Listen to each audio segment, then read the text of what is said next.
कोरापुट जिला सभापति नियुक्ति घटना तारांको समर्थक माने दिल्ली गले। कोरापुट जिला कांग्रेस सभापति नियुक्ति को नहीं तारा एवं सप्तगिरी उल्का एबे मुहामुही। कोरापुट जिला कांग्रेस रे बढ़िला कंदल।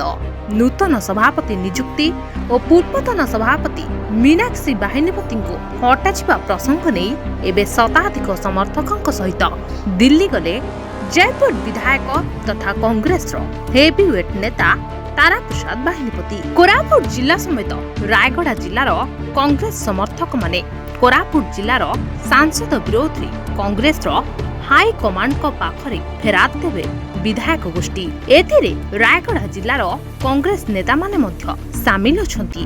विशाखापाटनारू तारांक सह 80 जन दिल्ली यात्रा करितिबा बेले रायगढ़ ठारू ट्रेन जोगे जाइछंती रायगढ़ जिलार कांग्रेस नेता और कर्मी माने। कोरापुट जिला कांग्रेस नुआ सभापति भावे दुर्गा शंकर साहू को नियुक्ति को विरोध करुछंती तारा प्रसाद बाहिनीपति और तांको समर्थक। एपरिकी तारा प्रसाद बाहिनीपति समर्थन रे जिलार अधिकांश ब्लॉक सभापति जिला सभापति इस्तीफा देइथिबा सूचना मिलिछि। जयपुर सुभाष नायक को रिपोर्ट संभव टीवी ओडिया।